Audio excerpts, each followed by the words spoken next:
তলায় নিয়ে গেছে, ওপরে তোলেনি। আমি একজন প্রশিক্ষিত সাংবাদিক, আমি কমব্যাট জোন কভার করেছি এই জীবনে। আমি জানি কিভাবে বুলেট, কোন বোরের বুলেট কীরকম হয়, কতটা রেঞ্জ থেকে ছুঁড়লে, কি অবস্থায় ছুঁড়লে কি হতে পারে, ক্ষত দেখে বুঝতে শিখেছি আমি আমার সাংবাদিক জীবনে পাশ্চাত্যে। আমি নিকারাগুয়ায় দেখেছিলাম সার দিয়ে রাখা বাচ্চাদের ধড় আর কেটে নেয়া মাথাগুলো এক পাশে রাখা, মাঝখানে একটা চলার পথ, সেইখানে পায়চারি করছে প্রতি বিপ্লবীরা।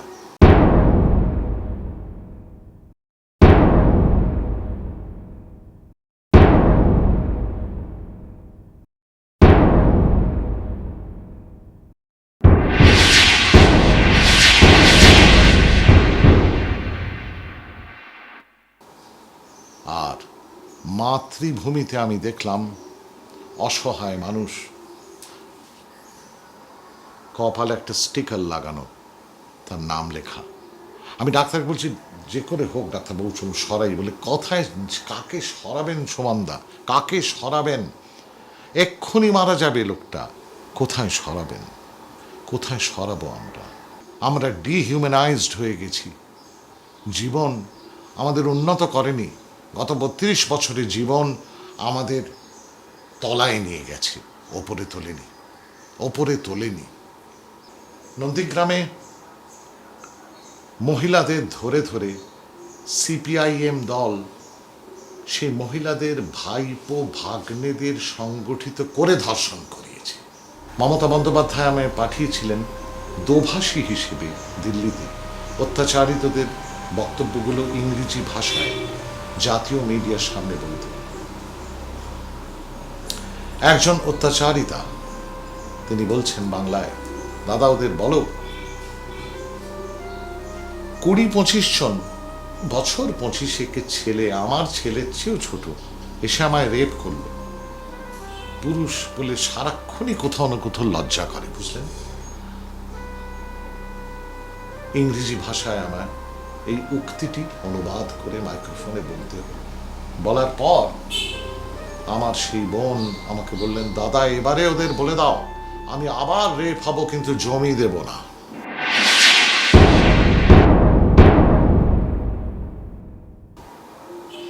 এর নাম প্রতিরোধ, বিদ্রোহ। বুদ্ধদেবের জন্য ফাঁসি চাই। বুদ্ধদেব যে এত লোকে মানুষ মারিয়া এত রক্ত খাড়ে, তবু কি শান্তি হয়নি? আমরা মাতৃভূমি মাথায় দিয়ে এই সরকার, যে রাজ্য সরকার, যে বুদ্ধদেব, উনি বা আমাদেরকে মারলেন কেন? আমরা তো নিরপরাধ, আমরা তো মেয়ে ছেলে, আমরা তো কিছু জানি না। বুদ্ধদেব সরকারও ফাঁসি তো আমরা চাই, কারণ আমাদের জীবনটা শেষ করে দিচ্ছে। আমরা তো মেয়ে, আমাদের তো কোনো দোষী নেই, আমরা আমাদের মাতৃভূমি বাঁচানোর জন্য গেছি। তবে আমানে যতদিন বাঁচবো, আমানেকে চাই লক্ষণ স্যার এবং বুদ্ধদেবের যেন ফাঁসি দড়িতে ঝুলতে যাই। আর যত প্রার্থী আছে সব প্রার্থীর জন্য বিপুল ভোটে জয়ী হয় টিএমসি। সিপিআইএম দল এখন দেখছেন আরও দেখবেন।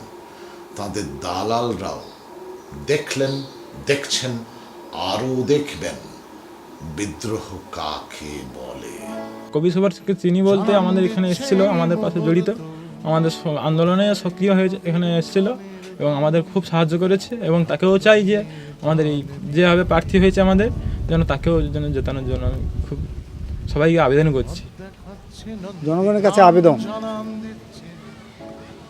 যে কবি সুমন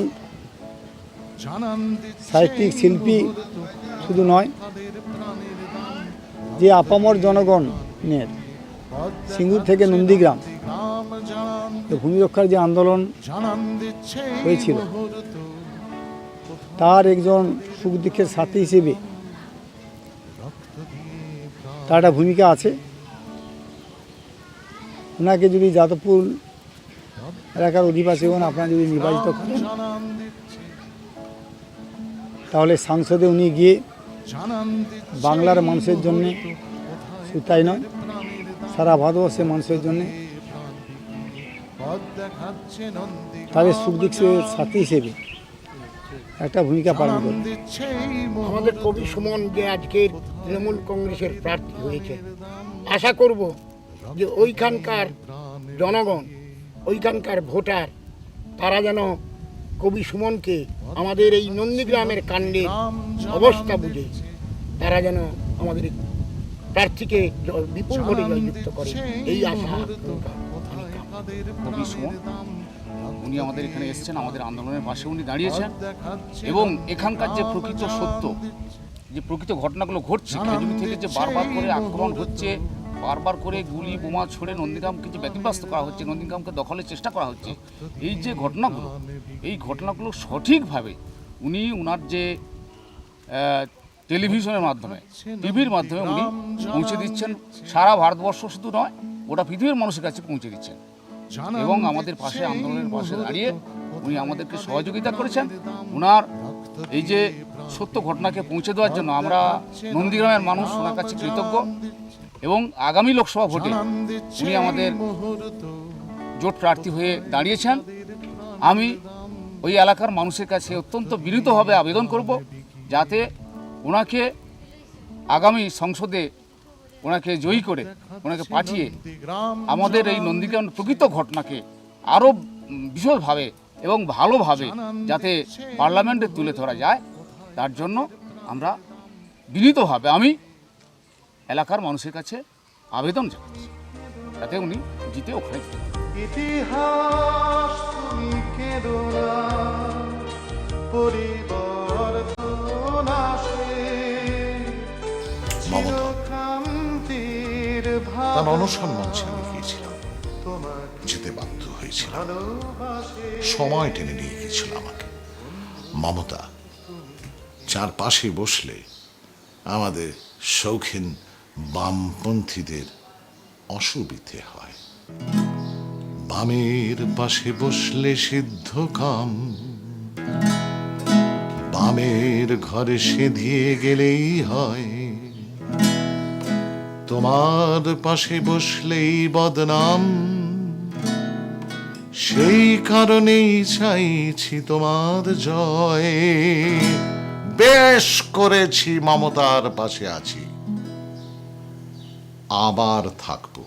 এই জীবনে যদি একজন সংসদীয় রাজনীতিককে দেখে থাকি যিনি কায় মনোবাক্যে সিপিএম বিরোধী, তিনি মমতা।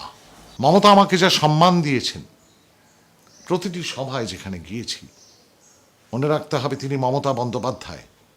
যে শহরের মানুষরা গ্রাম বাংলাকে চেনেন না, আমি অনুরোধ করব মমতার একটি সভায়, গ্রামের সভায় তারা একবার যান। বাংলা মানে গ্রাম বাংলা, ভারত মানে গ্রাম ভারত, বাংলা মানে গ্রাম বাংলা, গ্রাম বাংলা মানে মমতা। অনেক বামপন্থী আছেন যারা সিপিএম এর বিরুদ্ধে, আবার মমতা সম্পর্কেও তাদের জানি কেমন কেমন একটা ভাব। এরা আসলে প্রকারান্তরে সিপিএম দালাল। এরা লড়াই যিনি করতে জানেন তিনি মমতা।